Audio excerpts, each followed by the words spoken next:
Hey everyone, this is Jen and you're watching BPD Woman. In today's episode, we're going to talk about how to be a better friend when you have and are managing BPD. Let's get going. If you're new to the channel or this is the first time you are seeing my face, my name is Jen and I offer positive solution-based approaches to recovery for BPD, CPTSD, or just for those of you who identify as being highly sensitive or easily dysregulated. I'm not a therapist, a doctor, a life coach, none of that. However, I am someone who can answer the following question: what is it like to live with BPD?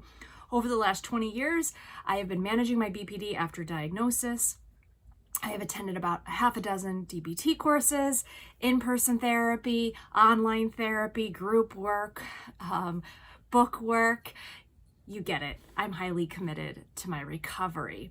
If you're a family member or a friend or just someone else who's interested in learning more about BPD or CPTSD, there is a playlist just for you entitled Vids for the Family, so check it out. Let's get going. In my last video, I talked a little bit about trauma dumping and things to watch out for when you're in a new relationship with someone or an existing relationship, and when the person that you are friends with becomes someone who, in some regards, kind of begins to become more of like a dysfunctional favorite person. And I'll put up a link if you have not seen that video. Essentially, you always want to make sure that you're not trauma dumping too many problems, that you're not seeking validation consistently or all of the time 100% from other people. Of course, there's no black and white, right? We all need to think in the grayscale. That's a big part of BPD recovery. And so clearly you're going to ask for validation. That's when no man is an island, right? However, it's about finding that balance. And so I got a lot of questions in some of those comments from that last video about how can I be a better friend and what are some things that I can watch out for. And those are awesome questions. And I thought, let's do a video about that. So let's get right into the tips. One of the very first things that you can manage in becoming a better friend is asking questions, right? Those with BPD or other cluster B personality disorders often get sort of shafted into this pile of, oh, they're so self-centered, they don't think of anybody about themselves. The truth of the matter is that we're, at least for those of us with BPD, we're highly empathic, right? We care a lot, we feel a lot, we want to do a lot. We're the first person to put $1 in a homeless person's cup, right? We're the first person to help out or ask someone if they need something, right? We want to give. So the thing that gets in the way is that we find it hard, those of us with BPD, if you're early on your recovery, and sometimes if you're more further along, but having an upsetting event or you're off baseline, you find it hard to regulate those emotions, to validate yourself, right? And that's another big component of having BPD. You lived in a life or grew up in a life of invalidation. And so oftentimes we're dumping is a yucky word, but we're going to others to seek validation. What do you think about this, right? How do you think about this? What do you think? What do you think? What do you think? Can you give me your take on this, your interpretation, right? And sometimes we lose friends because we're doing all of the talking. And so asking questions is the first thing that I want to offer you into being a better friend. Asking how things are with another person, right? Think of a person right now. Someone that you contact every day or maybe with regularity. It could even be your mom or a family member, right? Think of somebody maybe that you're used to just kind of always reaching out to process something or a feeling or whatever the case may be, right? If you feel it's a little bit imbalanced, try asking them a question. Hey, how's your day going? Hey, right? Like be more specific. How'd that test go? Right? Hey, are you still thinking about going to Mexico next week? Oh, are you still seeing that guy?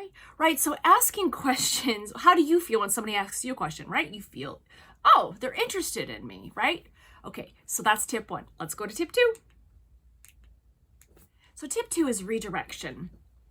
Sometimes we get in these dynamics with people and they expect us to make it all about us, for lack of a better phrase, right? And so they're, oh, here's Jen, right? Jen's gonna be like talking about that guy again.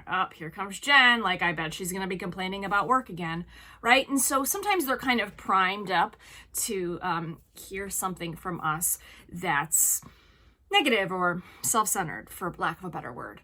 So redirection is a great tool that you can use to turn the conversation and make it more about the other person. For instance, I did recently go through a relationship breakup, and I have a good friend, and he and I talk and we text, and so that was kind of like the basis a lot recently for our conversation. Not always, like he and I have a pretty good balance. We've been friends for about a decade. But so I reached out to him and I was like, hey, how are you doing? And he was like, oh, hey, I'm good. Like, how are things with so-and-so? Like, how are you handling it? How are things with you? And I felt like the balance was off, so I redirected. I said, well, I'm good, right? I kind of kept it brief because my goal here is to redirect, go back to that person. I said, I'm pretty good, but I'm more interested in how things are going with you. And then I want you to shut up and listen, right? Not thinking about the next thing, not thinking about, oh, let me remember to tell them this thing, right? This is also a part of mindfulness and some other DBT skills, just kind of quieting the mind. You are asking a question and then you're going to listen and not respond. Listen, not respond. Let's go to number 3, which is something else to think about when you are connecting with someone and how to be a better friend is appropriate level of sharing. Not only an appropriate emotional level, but an appropriate quantity level. So quantity and quality, right? I don't share with, a client sometimes. Sometimes my friends are my clients, and sometimes my clients have become my friends. But I use discretion in how much I share and how much I put out there about myself. Now, this wasn't always the case. Again, this is wrangling in the scattered empath and kind of controlling some of that. And that's emotional regulation. If you have an iPhone, and I'm sorry, I have an iPhone, so I don't know anything about Androids. But, if you have an iPhone, you write in blue and they respond in gray. Blue, gray, blue, gray. Whenever you start seeing more blue than gray, it's time to think, is there an appropriate level of sharing going on here, right? If it's blue, blue, blue, blue, 1 gray, blue, blue, blue, blue, blue, 1, 2, 3 gray, right? It's probably a little off balance. And so I like to use that analogy when I'm actually having in-person conversations or email exchanges or whatever the case may be, or phone calls, right? Relationships are volley. I talk to you, you talk to me. I talk to you, you talk to me. I give you this, you give me that. I share this, you share, right? And that's how you build on your relationship. So asking yourself, is this an appropriate level of sharing, right? And you can gauge off the other person, that blue and gray. They may have shared this with me. I may have shared this with them.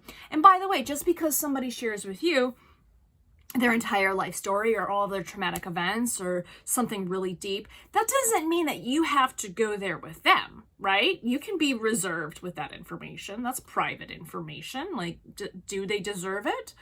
Do they have your trust, right? And so appropriate sharing, engaging more, it's about balance. And that kind of goes into this next tip about how to be a good friend, is balancing with that give and take, asking yourself sometime, hey, what have I done for my friend lately?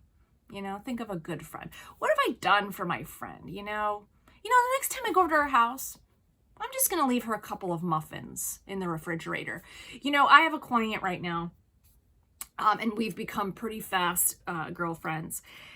And, sometimes I'll go over and, our dogs play and she's paid me to do a service to take care of her dog. But, if she's having a bad day or, she's stressed out and I see a bunch of dishes in her sink, I'll just do the dishes, right? It's a small 2-minute thing, right? But I know it's going to impact her day and in a positive way, and it's going to make me feel good, right? And there was one day that I did that. It was nothing, and she was like, oh my God, my day was so hard. Thank you. This almost made me cry. Or she has a calendar on her fridge. Sometimes I'll write funny stuff hey, don't forget to give Jen $10,000, whatever, right? Just something to make her laugh, right? So it's this giving and taking, right? And that's just a small thing. if one person is always the person that's the, you know, the carpool driver, right? Maybe the next time you say, hey, I'll do the carpooling today, right? Or I'll be the designated driver, or whatever the case may be. Let's go to the next tip. So listening seems pretty obvious, right? How to be a good friend. You listen, you ask questions, you listen, you process, and you remember that information. And this is a great time to be bringing in those interpersonal effectiveness DBT skills. And I've done some videos on those. You can check out my DBT playlist down below. What's a great validation skill, right? The D.E.A.R.M.A.N, describe, express, ask, reinforce, being mindful, asking questions, and being willing to negotiate, right? Or you're validating. Remember, validation doesn't mean just agreeing. And oftentimes, validation goes back to our tip 1. A part of validating is asking questions like, sounds like that really upset you when he said that, right? Shut up, listen, right? You're listening and you're responding. You're not making it about you, right? You are interested in what that person is saying and you're listening. And this is also, you know, when you turn, you know, I'm a scuba diver, and, you know, part of one of the things that I learned if I wanted to become a scuba diver, or a scuba diver instructor or a dive master, is that, you know, suddenly your world is no longer just you in the water. You are now focused on like 5, 6 other people that are in the water, that are in your care, in a sport that can be pretty dangerous where people do lose their life. And so turning outward and putting your focus on someone else not only makes you a good listener or a good teacher, a good observer, right? But it also takes away the tension from you. And so suddenly it's not even a matter of thinking, oh, I should turn the attention to someone else. You're already kind of invested in it, right?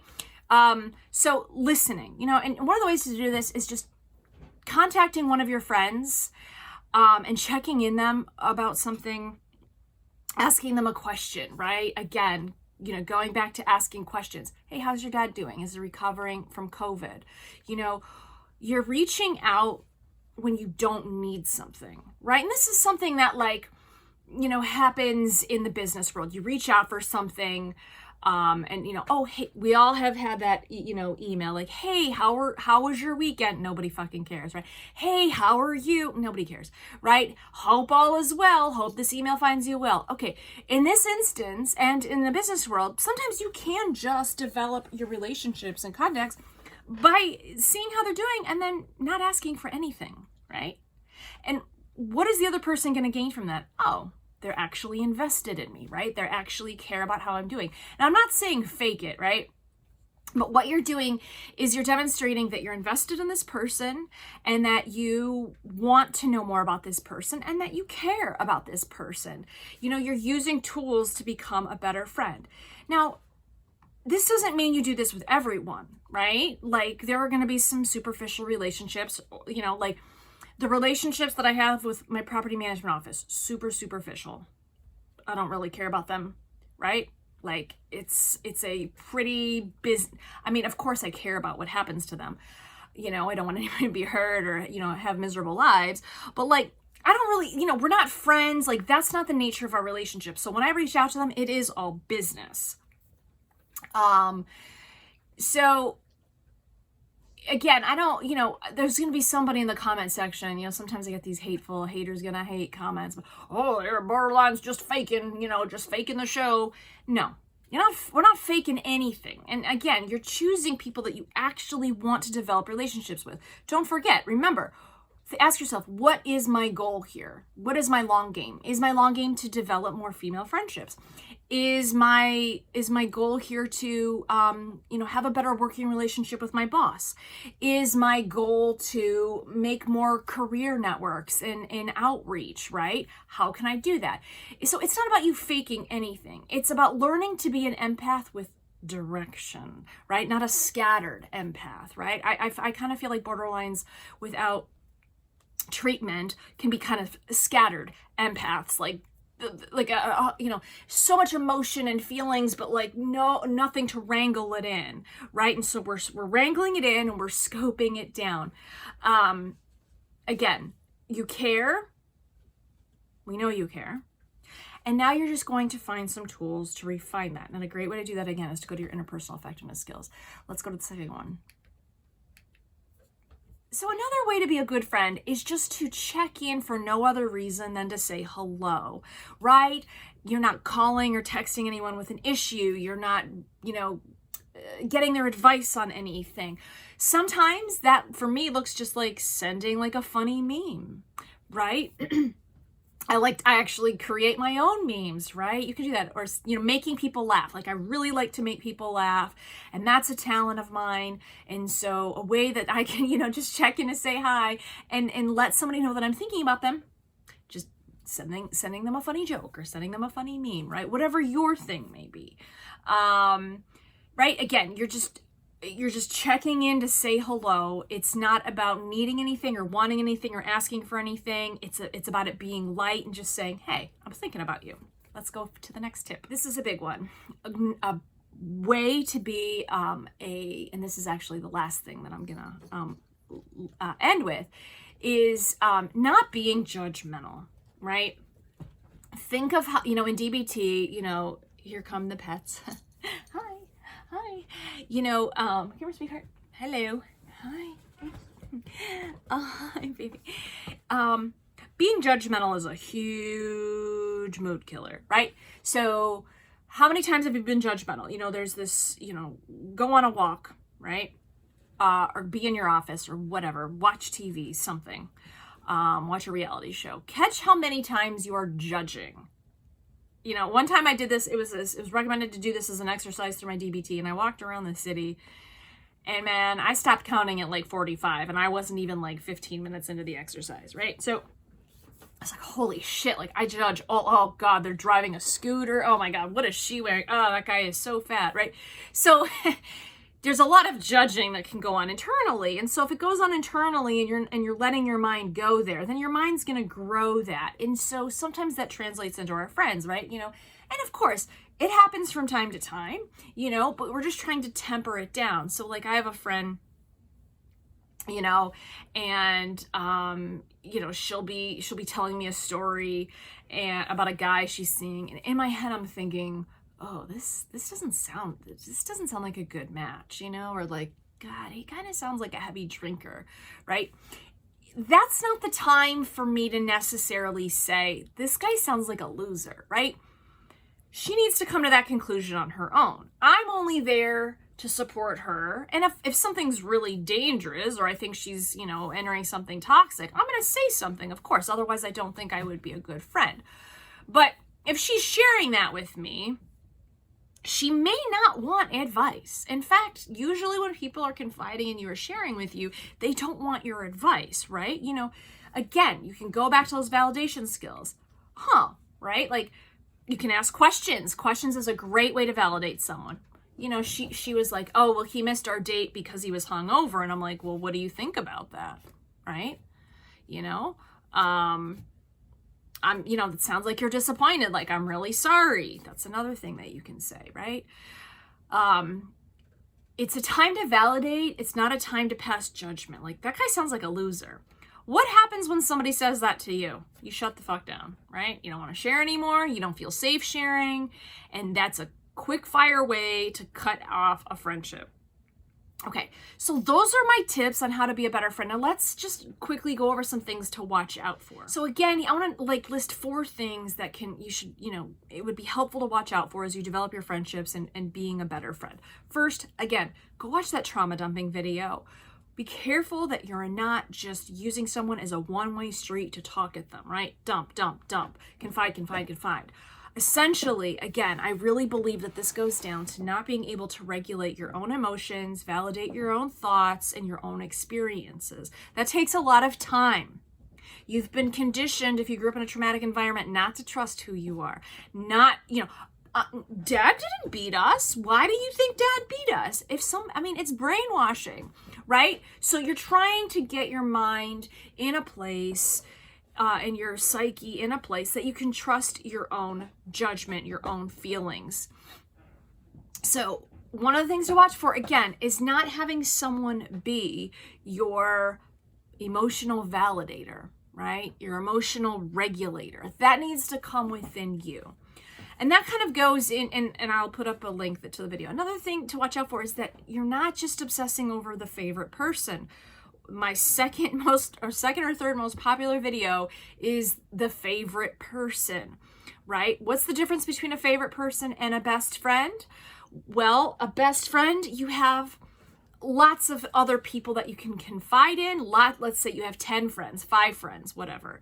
5 good friends, okay? The best friend is one of the 5. The favorite person is one of 1. It's the only person you go to for everything, all of the time, right? Think about a pair of shoes. Okay, maybe this is a bad analogy, but think about a pair of shoes, right? If you do a lot of walking or running or whatever, you probably rotate your shoes. I do a lot of walking. You probably rotate your shoes. Why? So you don't wear one down, right? You change them. You need something different, right? And it's not only good for you, but it's also good for them, you know? And sometimes I'll say, you know what? I think I've been really talking about this a lot with, Susan this week. Maybe I should instead talk about this with my therapist or with my friend Dana, whatever, okay? Again, be careful. And the favorite person and the trauma dumping, that can sometimes kind of coalesce together. Third thing to watch out for is investing in people you don't like. Why do we do that? And I've done a video. Why am I friends with people I don't like? Video link above. You're friends with people you don't like oftentimes because sometimes you think, well, somebody's better than nobody, right? Oh my gosh, they want to talk to me, right? One of the ways to combat this or to watch out for this is to say to yourself, what do I think about them? Asking yourself, do I like them? Not worrying about, do they like you? Oh gosh, are they gonna call me back? Are they gonna text me back? Now that comes with some self-control and also a lot of ingrained self-esteem building, liking who you are. And when you like who you are, then that helps you look for people that you actually like. Because I've been through periods in my life where I'm like, okay, it's my birthday, like, let's just get 20 people in a room. I don't care if I actually like them a lot or they're my good friends, or maybe some of them don't even like me, but they're just there for the free booze or the free food or whatever, right? I don't do that anymore. Like, if I'm not feeling it with somebody, I'm not feeling it with somebody, okay? The last thing to watch out for here is your cognitive distortions. And this is a video link. I think if you watch any of these other videos that I've talked about, the cognitive distortions is, I think, probably the most important. Splitting, jumping to conclusions, right? These are 2 things that can really lead you down a rabbit hole of ending friendships. Black and white thinking, jumping to conclusions, personalization, these all fall under cognitive distortions. You know that you're splitting or you're black and white thinking when you're using words like always, never. You always do this. You're never there for me. This is never going to change, She hasn't talked to me because she hates me. That's a jumping to conclusions, right? I haven't heard from her because, she doesn't like me anymore, or I know she's gossiping about me, right? Fortune telling. The way to combat cognitive distortions is one phrase. It's really easy. Do I really know this? Ask yourself, do I really know this? Do I have all the information here? Am I leaving something out? Or am I just scared and feeling emotionally dysregulated? And because of that fact, I'm letting my mind, kind of wander off without me, right? Remember, when emotion is high, logic is low. Emotion is high, logic is low. My name's Jen. I'd love to hear your take on how to be a better friend. Did I leave anything out? What are your tips for other people? Let me know. Let me know how you manage your friendships, how things are going. Was any of this stuff helpful? My name's Jen. You've been watching BPD Woman. Please like, share, subscribe. And until I talk to you next time, please be effective. Bye-bye.